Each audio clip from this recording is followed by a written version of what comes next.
Aurelio, si ya empezamos a ver la luz, una luciérnaga al final del túnel. Bienvenido. Micrófono, Aurelio, por favor. Vamos a ver el micrófono, no se escucha todavía. Buenos días, que Ahora sí, estaba teniendo un poco de complicaciones técnicas. ahora sí. Buenos días a Sabrina y a César Ruilova, a Sabrina hasta Miami. Esto, y te agradezco la oportunidad de conversar como cualquier ciudadano. Agradecerle a César las explicaciones. Yo creo que no puedo empezar mis comentarios sin hacer referencia a las explicaciones que han dado y la información sobre la decisión tomada en el día de ayer con respecto a la retención en casa o detención en casa del dirigente eh, de Suntrax, que fue liberado de la cárcel, pero se le dio casa por cárcel. Yo creo que es una medida que, si bien el proceso legal lo permite, en estas circunstancias se tiene que percibir como un gesto o que dentro de la ley se ha podido dar esa oportunidad, porque no es lo mismo estar en su casa que estar en la Nueva Joya.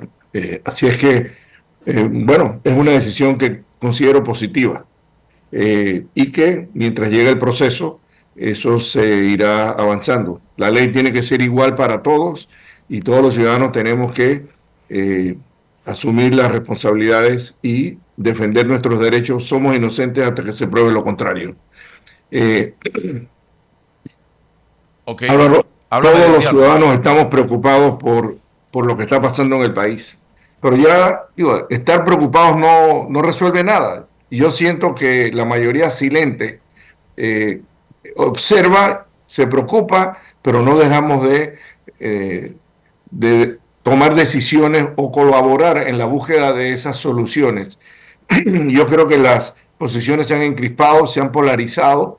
Llevamos varias semanas de esta situación y el país, que es de todos, nos estamos sintiendo afectados, principalmente las comunidades más remotas donde están los principales casos de tranques, cierres y protestas.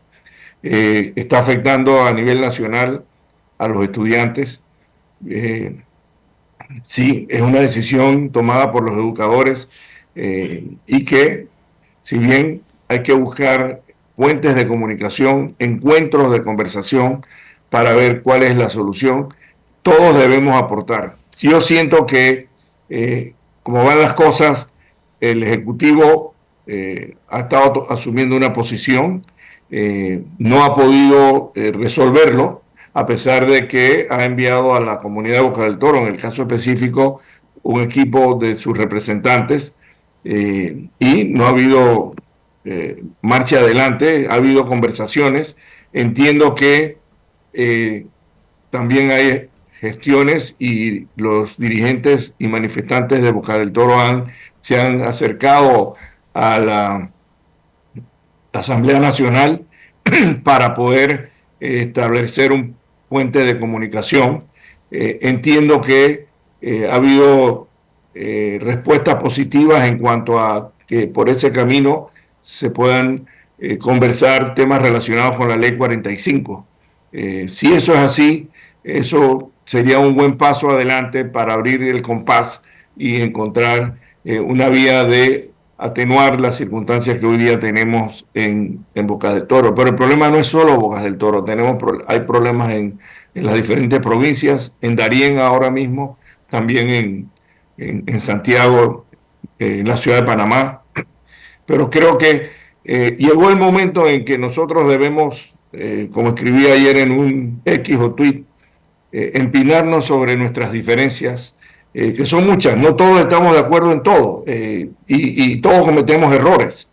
Entonces, tenemos que buscar puntos donde haya consenso, donde podamos acercarnos, porque en esta canoa, como digo yo, cuando se le mete el agua y se hunde, no se hunde una sola parte, se hunde el país, se hunde el Panamá de todos. Y si ese es si ese es el objetivo, vamos por ese camino, pero yo creo que las grandes mayorías saben que los problemas se tienen que resolver enfrentándolos, comunicándose. Hay cosas que son factibles resolver, otras que no son puntos de resolverse, no son puntos posibles, pero hay que hacer el esfuerzo. Yo creo que se pueden revisar algunas consideraciones para mejorar. Derogar no es factible porque leyes orgánicas necesitan un estudio y un análisis mucho más profundo. Eso es lo que quisiera agregar. No tengo la solución, pero como ciudadano y que hace 38 años hemos vivido protestas, la dirigencia del movimiento civilista en este país, en una dictadura. Ahora estamos en un proceso, en un sistema democrático, imperfecto, cierto, pero es un proceso democrático donde sean electos nuestros gobernantes, donde respetamos la ley, espero yo, que haya justicia, que hay libertad para poder hablar y hay un sistema democrático con sus limitaciones, pero las circunstancias ahora obligan a manejarnos dentro de esas normativas. Ese es mi primer comentario, Álvaro. Aurelio, ¿puedo intervenir, Álvaro, con una pregunta? Adelante.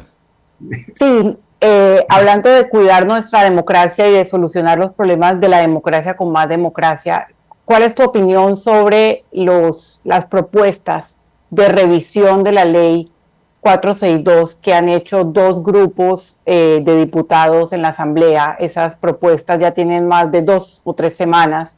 Pidiéndole al presidente extender las medidas, las sesiones extraordinarias para bajar un poco la tensión en el país. ¿Cuál es tu opinión? Dos comentarios, Sabrina. Primero que todo... No derogar la ley, ellos no hablan de derogar. No, se trata de una ley orgánica. La ley orgánica, a diferencia de la ley de intereses preferenciales que se está discutiendo esta semana o se va a discutir para poder resolver un problema puntual, tiene un manejo diferente. No surge de la iniciativa parlamentaria, tienen que venir de iniciativas del Ejecutivo. Ese es el primer comentario. Segundo, la Asamblea es bien compleja. Tú te has dado cuenta de la complejidad de los grupos que se están presentando. Abrir una caja de Pandora sin tener los puntos concretos que se puedan tener es peligroso, porque al final del día uno sabe qué es lo que entra y uno no sabe qué es lo que sale. Yo siento que todo es revisable y todo se puede mejorar. El gobierno y la Asamblea también ha dicho que no es perfecta, que fue discutida por 5 meses, que se tocó a todos los sectores, que todos los sectores pidieron cosas, algunas se consiguieron, otras no. Revisar es muy diferente que derogar. Yo estoy de acuerdo contigo, pero tenemos que ser muy cuidadosos, Sabrina, porque si no hay temas puntuales, y yo he entendido que inclusive la Asamblea ha preguntado cuáles son los puntos específicos. Por ejemplo, yo diría el tema de que el 10% pueda ser administrado por empresas privadas, bancos o grupos financieros, ese es un tema que está por encima. No es significativo, eso no va a resolver el problema, eso se puede obviar. Pero no podemos cambiar el aporte que tienen que dar con mucho sacrificio los empresarios del 3 puntos, que significan 20% del aporte que actualmente están dando. No podemos eliminar, por ejemplo, la aportación, el aporte del Estado de a promedio 1.000 millones o 960 millones inicialmente para poder contribuir a los fondos del programa de IBM de la Caja del Seguro Social. Hay que mejorar la gobernabilidad porque ha sido un desastre la administración en la Caja del Seguro Social. Pero si se pueden establecer puntos que mejoren, pero conozcámoslo, lo que entiendo que no han llegado, y tú me corregirás, 4, 5, 6 puntos de los X número de artículos que tiene esta nueva ley. Es que no se han reunido ahora. No se han reunido. ¿Cuál sería entonces? No, ellos le están pidiendo al presidente la iniciativa. ¿Cuál sería, en tu opinión, un espacio y una metodología que no sea una caja de Pandora, pero que sea una alternativa a lo que estamos viendo hoy en el país, en todas las provincias? Bueno, una alternativa, primero, resolver la preocupación de los grupos manifestantes que afectan a los sindicalistas bananeros, a los trabajadores bananeros. No sé en qué va a quedar porque los trabajadores sin empresa que cierra y sin contrato, no hay nada que mantener. Yo creo que primero hay que rescatar los puestos de trabajo directos de 5.000 empleados bananeros y los indirectos. Segundo, habría que dar un primer paso que crea credibilidad y confianza, es en resolver el tema de la ley 45, y entiendo que están en ese camino y que van a haber posiblemente reuniones. Eso sería un primer paso para destrabar los tranques y la situación de la crisis que se vive en Boca del Toro. Sobre la ley 462, conocer cuáles son esos puntos. Por ejemplo, entiendo que hay un documento que se está elaborando en la Asamblea, o sea, algunos diputados lo han comentado, de recoger integralmente cuáles son los artículos que se han cambiado. No se conocen, Sabrina. Yo no he visto, porque la ley que se publicó dice se reforma el artículo tal y se reforma el artículo Y. Pero bueno, tú no sabes cómo era antes y cómo queda después. Creo que están en un proceso de terminarlo. Eso es importante.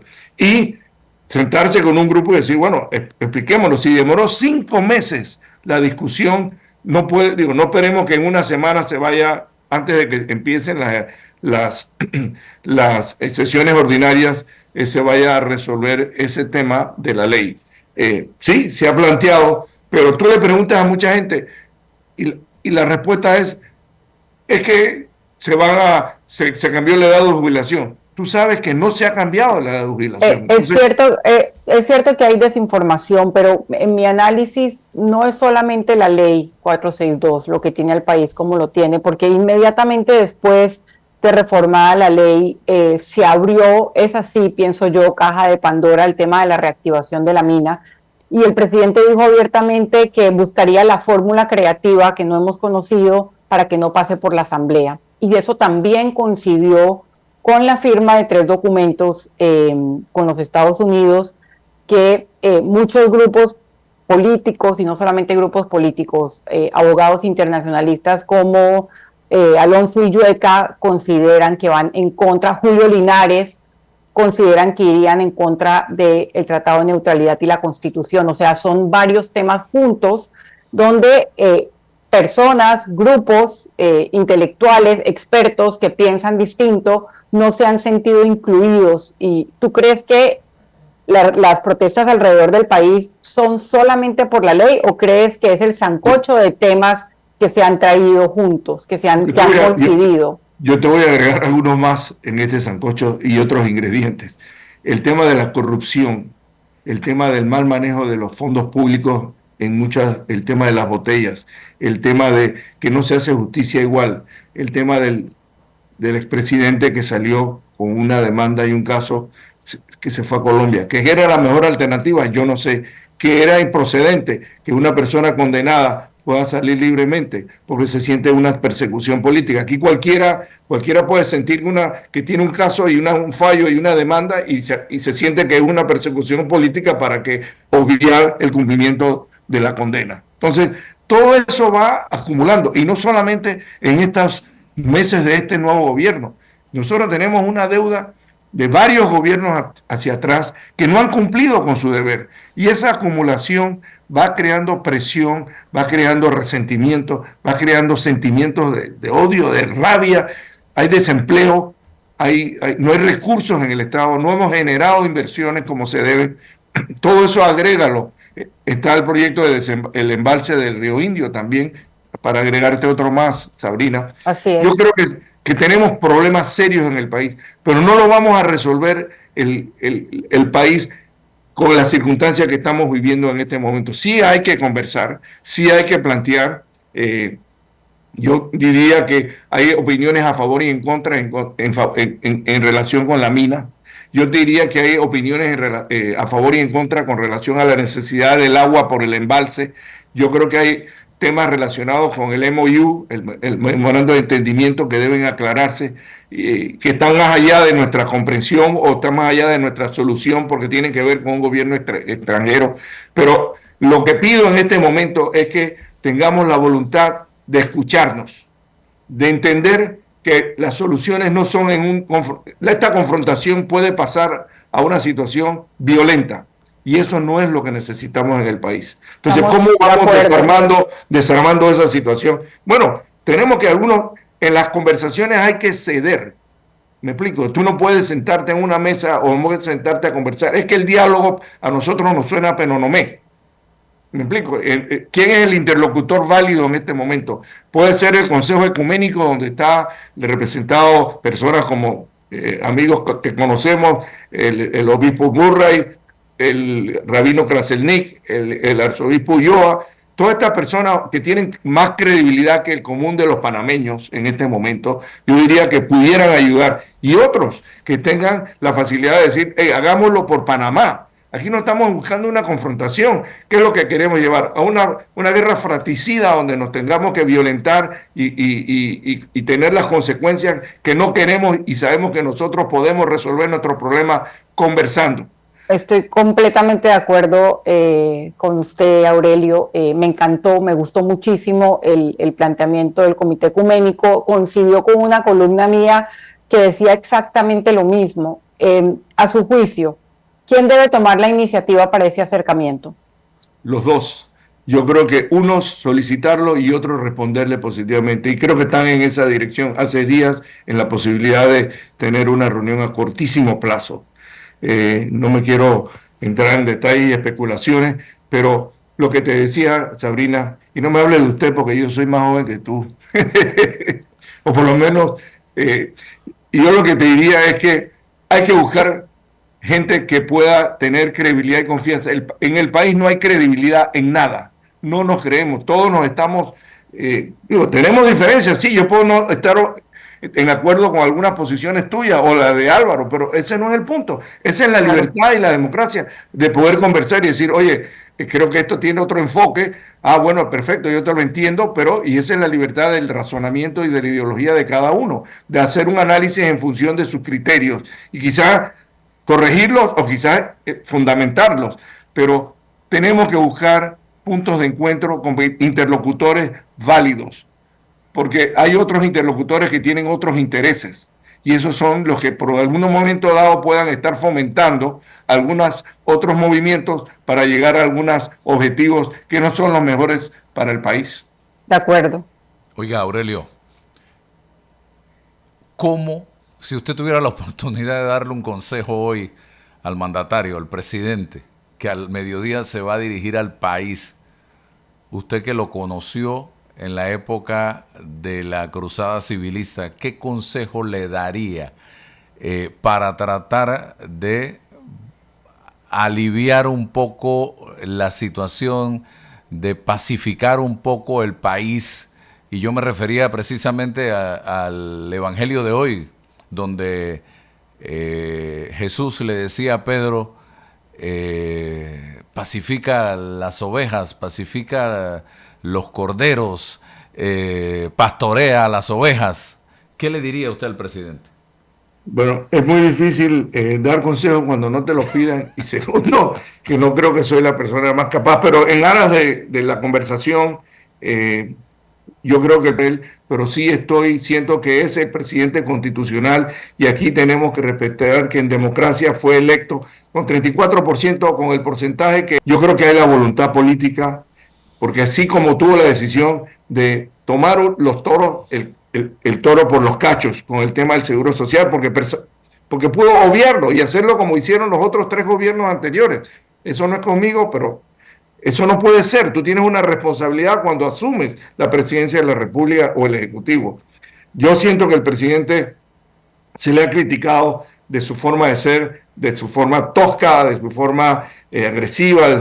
Esa es la personalidad que yo lo conozco desde que él tiene 28 años. Él es una persona que, como abogado, como persona, dice las cosas de frente. A algunos no les gusta.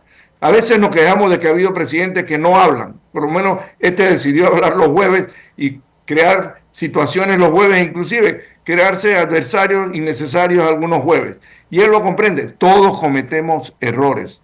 Yo siento que él está reflexionando. Yo creo que el presidente tiene que darse cuenta de que tiene que usar otras personas que comuniquen y que tiene que mejorar su sistema de comunicación en el gobierno. Tiene que ser más puntual y aceptar que van a haber fuertes críticas que no son personales, sino por la responsabilidad que él asume y que de alguna manera rodearse de más personas. Él no tiene piso político. Yo no siento que él tiene el control de su partido RM. Todo lo contrario, han sido muy críticos, especialmente el exilado en este momento. Entonces, tiene la necesidad de poder encontrar en personas independientes, en personas que creen en este país, la oportunidad de sumarnos. Y esto no es un problema solamente del Ejecutivo, este es un problema de todos los panameños, de nosotros, de tu persona, de Sabrina, de César, de los dirigentes sindicales, de los maestros y educadores, de que busquemos los puntos de consenso para poder que este país no se acabe. Tenemos que competir con el resto del mundo, no estamos aislados, tenemos problemas serios en la región. ¿Cómo vamos a competir? ¿Cómo vamos a generar empleo para los 4 millones de panameños o aquellos que tengan capacidad de trabajar si no buscamos términos donde podamos entendernos? Lo otro le diría al presidente, si no tiene nada que hablar en la semana, posponga su reunión de conferencia. Creo que ya la propuso ayer para el día de hoy. Esperemos que tenga un mensaje positivo. Creo que puede dirigirse a ser un poco más abierto, a entenderse y comunicarse. Entiendo que va a tener reuniones con diferentes sectores. Eso es positivo. A veces no lo puede publicar, pero tiene que rodearse de personas que de alguna manera contribuyan a resolver los problemas. Este problema no es de uno y no es fácil. Ese sería mi Oiga, mi usted, primera opinión. ya para cerrar, ¿le recomendaría al presidente hacer ajustes en su gabinete en este momento? Porque, no sé, yo como comunicador, como panameño, siento muchas veces al presidente de la República solo. ¿Qué dice Aurelio Barría? Mira, cuando un presidente quiere resolver algunos problemas con su gabinete, le pide la renuncia a todo el gabinete y esa es la manera diplomática dentro del protocolo para poder remover o hacer algunos cambios. Si eso es una solución, no sé si es el momento. Todo tiene su razón y su tiempo para ejercerse. Él sabrá evaluar quiénes en un año de gobierno no han dado los resultados. Eso podría ser una alternativa. Yo no creo que eso lo solucione. Lo que yo sí creo que debe armonizar y que debe tratar de enfocarse en los problemas inmediatos con las diferentes personas. Yo creo que él quizás debería haber ido, no sé si fue a Los Santos y a Chitré para ver el problema del agua que está afectando a toda una comunidad. Quizás no tuvo el tiempo. Lo otro que me parece muy positivo es que él ha postergado y algunos otros ministros viajes que tenían al exterior porque se da cuenta que el capitán de la nave tiene que estar manejando el timón y tiene que estar aquí. Y yo creo que eso es importante y él lo está y lo tenemos que reconocer. Entonces, también hay que reconocerle algunas cosas positivas que ha realizado en el país y sencillamente no todo ha sido malo, pero aquí sencillamente nosotros nos enfocamos en las cosas que nos afectan y que están creando crisis en el país. Y eso es la responsabilidad del Ejecutivo. Ese es mi comentario, Álvaro. Bueno, gracias Aurelio. Te doy la palabra a César. Sí, antes que don Aurelio pueda retirarse para hacer un ex nunc, un diálogo posterior. A ver, el sentido común nos dice, seamos optimistas, ya no se valen pesimismos, no queremos a nadie pesimista, muy bien, pero yo quiero ser realista, yo quiero utilizar el realismo, el pragmatismo, ese que Sabrina está lidiando allá con los norteamericanos en su política, son pragmáticos, ¿no? Entonces, ¿qué pienso yo sobre el realismo?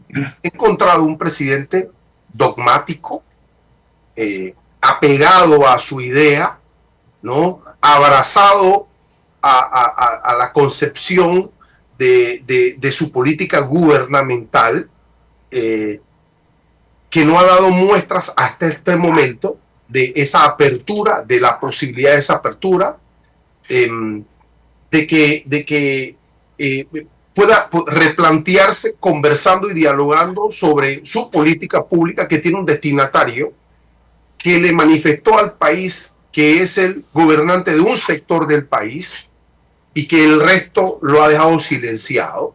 Eso es realismo político. A ver, entonces, ¿Y qué hacer? O sea, si tengo poco cimiento político, ¿cómo lidio este problema? ¿Cómo lidio este talante y este mensaje hacia el resto? Es muy problemático. Y a la pregunta que Álvaro hace, ¿quién debe tomar la iniciativa? Pero es que la iniciativa la debe tomar el líder político. El líder político debe tomar esa iniciativa, decir, mira, bajo el dogmatismo, bajo el talante conservador y pongo mi política pública al debate nacional. Entonces, ya esa sola acción, Aurelio, nos propone descompresión, nos propone qué cosa, decirle a los grupos que no se han sentido en 11 meses representados, no 34%, un grupo que fue descalificado, invisibilizado de salida, de partida. Entonces me parece que si sometemos a las políticas públicas del Ejecutivo a un debate nacional, creo que puede ser muy, muy positivo. La forma, si reformo, si derogo, si cambio, lo vamos a ajustar. Tenemos gente muy inteligente que se va a encargar de esas pinceladas. Pero sí, creo que hay que bajarle al dogmatismo del presidente de la República, del gabinete, y someter sus políticas públicas a la sociedad, a los grupos organizados que le interesa, y que el que no se sienta a dialogar, Aurelio, va a quedar descalificado. Y tiene que quedar descalificado porque la única forma es dialogar. No hay otra. César, comprendo y definitivamente el que maneja el timón del barco tiene una responsabilidad por encima del promedio de los ciudadanos. O sea, el presidente de la República puede tomar iniciativas y debe tomar iniciativas para poder encontrar soluciones a los problemas de los ciudadanos del país. Yo estoy de acuerdo. También tenemos que poner de nuestra parte de ser concretos, diálogos. Yo no quisiera volver a tener el diálogo de Penonomé, César. ¿Me explico? Eso no nos llevó a nada, eso nos llevó a un desgaste de meses, donde no se resolvió nada. Entonces yo lo que creo es que para poder tener una agenda, tú tienes que tener, yo voy a revisar A, B, C, esto es lo que me duele en el zapato, esto es lo que no comprendo, y tener la verdad de los hechos. El problema es que estamos con una narrativa que muchas de las cosas que se están enviando a los diferentes sectores, y tú le preguntas a gente en diferentes grupos, yo en mi sector, a gente que trabaja conmigo en el interior, y me dicen, mira, es que está pasando esto. Y yo, ¿quién te dijo eso? Eso me lo dijeron mis compañeros. Y yo, pero eso no es así. Entonces tenemos que informar, comunicar, hablar con la verdad y trabajar sobre eso. Y vuelvo a un tema, Álvaro, y perdona que me extienda un poquito. Yo siento que el presidente ha perdido mucho respaldo inclusive de sus sectores políticos. El hecho que él no haya aceptado el proyecto de ley de la amnistía que se le quería dar al exilado, le costó muchísimo, pero eso es lo que había que hacer, y nadie reconoce eso. ¿Me explico? Entonces, es muy fácil decir, hey, todo lo que está haciendo está mal. Digo, yo no soy el que estoy defendiendo, yo estoy tratando de buscar puntos concretos donde diga, oye, cuando te pusiste y cuestionaste a algunos sectores académicos, ¿qué necesidad tenías de confrontarlos? Porque te peleaste con... se te fue la mano, se te fue la lengua, como él dice, tengo mecha corta, tienes que controlar la mecha. ¿Me explico? Si tú estás ahí, fuiste electo, sencillamente tienes una responsabilidad.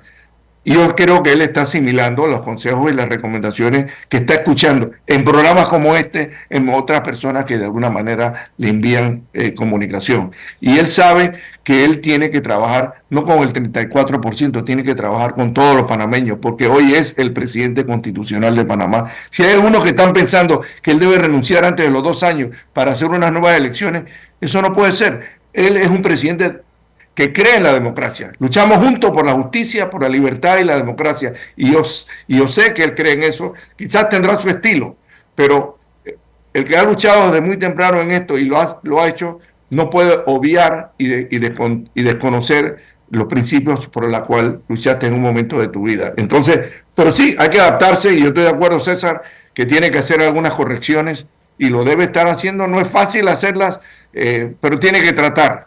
Y nosotros tenemos que también, la mayoría silente, que le digo yo, que oye el programa y dice, sí, yo estoy de acuerdo, no estoy de acuerdo, pero bueno, ¿y qué haces tú? ¿Qué haces tú? ¿Por qué no mandas a tus hijos a la escuela? ¿Por qué no conversas con los que se están afectando? Son tus hijos. ¿Me explico? Los que están quedándose sin trabajo son 5.000 bananeros. Busquemos otras opciones que no perjudiquen y no crean las afectaciones graves que tiene el país en este momento. El turismo, ¿tú crees que está viniendo gente a Panamá con las circunstancias que hay? Hemos bajado el turismo. Están pasando 18 millones de pasajeros por el aeropuerto y no se quedan. Entonces, ¿por qué nosotros no podemos competir y dar un bienestar con un crecimiento para todos los panameños, no para algunos? Y eso lo tenemos que hacer juntos. Tenemos que construir un Panamá juntos, con todos, con todos los que pensemos.